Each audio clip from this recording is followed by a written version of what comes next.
Sorotan lainnya, Saudara, Komisi Pemberantasan Korupsi atau KPK menetapkan 5 orang sebagai tersangka dari hasil operasi tangkap tangan atau OTT di Kabupaten Mandailing Natal, Sumatera Utara. Salah satu tersangka merupakan Kepala Dinas PUPR Provinsi Sumatera Utara. Kelima tersangka dihadirkan dalam konferensi pers di Gedung KPK Jakarta. Penetapan 5 tersangka terkait 2 perkara yang berbeda. 5 orang yang ditetapkan tersangka terdiri dari 3 orang penerima suap dan 2 pemberi suap. Tersangka ditahan selama 20 hari ke depan hingga 17 Juli 2025. Menetapkan 5 orang sebagai tersangka, yaitu 1. TOP selaku Kepala Dinas PUPR Provinsi Sumut. Nomor 2, Saudara RES selaku Kepala UPTD Gunung Tua Dinas PUPR Provinsi Sumut merangkap pejabat pembuat komitmen atau PPK. Ini untuk perkara di Dinas PUPR. Kemudian Saudara HEL selaku PPK Kasatker PJN Wilayah 1 Provinsi Sumatera Utara. Ini untuk perkara yang di PJN.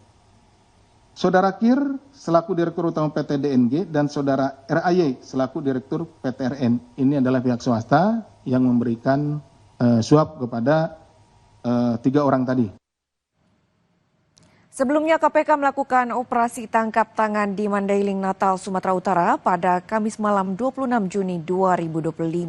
Dalam OTT, KPK menangkap 6 orang yang selanjutnya dibawa ke gedung KPK Jakarta untuk diperiksa pada Jumat 27 Juni kemarin.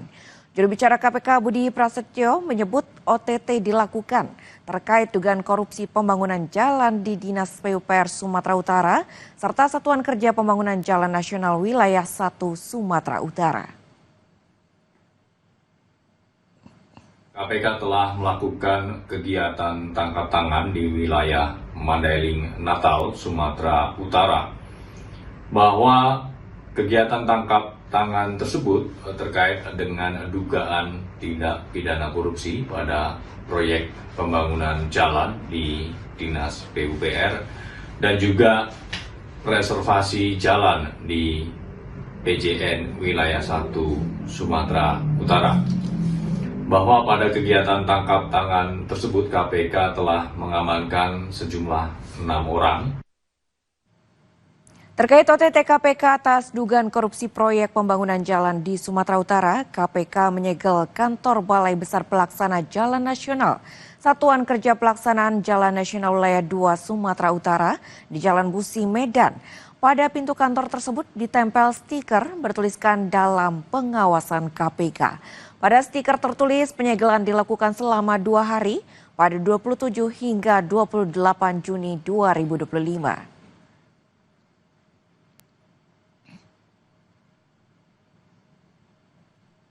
Informasi lainnya, Saudara, menanggapi rencana pemeriksaan dirinya oleh KPK, Gubernur Jawa Timur Khofifah Indar Parawansa mengatakan akan mengikuti jadwal pemeriksaan yang ditentukan. Sebelumnya KPK telah menjadwalkan pemanggilan Khofifah pada 18 Juni lalu sebagai saksi dalam kasus dugaan korupsi dana hibah dari APBD Jawa Timur 2021-2022. Namun Khofifah tidak dapat hadir. Saat ini ia masih menunggu jadwal pemeriksaan KPK dan akan mengikuti pemeriksaan sesuai prosedur.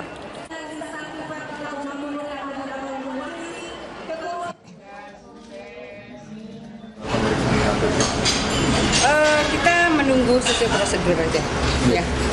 Jadi kita mengikuti prosedur. Kepala Badan